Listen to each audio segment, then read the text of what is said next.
We begin focusing tonight on the Russian invasion of Ukraine. Currently, Ukrainian president is saying 137 people have died or been killed. 316 people are wounded after the Russians invaded late last night. Russian forces targeted military infrastructure, including seizing the Chernobyl nuclear power plant. Earlier today, Americans were protesting at the White House, and explosions were reported in the capital city in the Ukraine, Kyiv, the former Kiev. We have team coverage with Liam Collins and Karen Aguilar tonight with more on how this is affecting those who live here in Chattanooga. The crisis is trapping hundreds of thousands who are trying to escape before the attack gets any worse.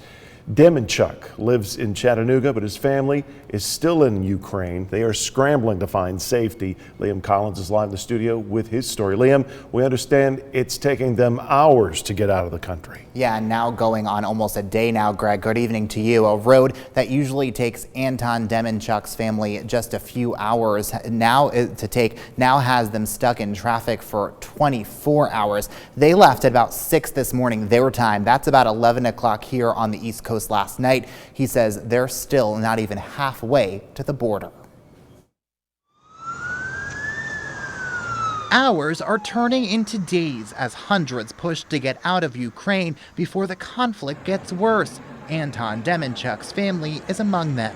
And they woke up at 6 a.m. From a sound of a heavy shelling of the airport.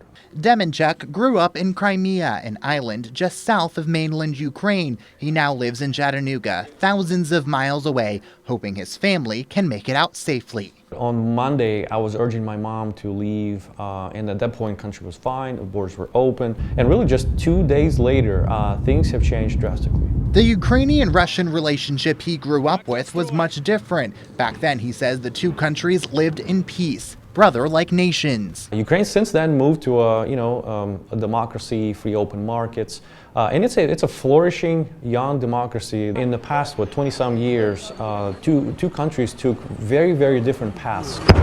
He says for too long, the countries have had far too much in common, and a conflict has been building for decades. When they see Ukraine doing so much better than them, that may raise some questions in terms of, is their president, Russian president, capable of bringing that kind of change to their country?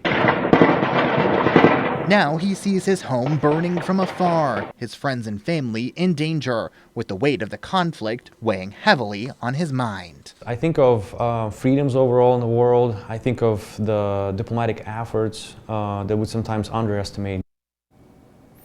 Demenchuk says his family is one of the lucky ones here. If they get out, they have plenty of options for refuge. They will go to family in Israel before eventually traveling to the United States to be out of harm's way while this conflict rages. Greg.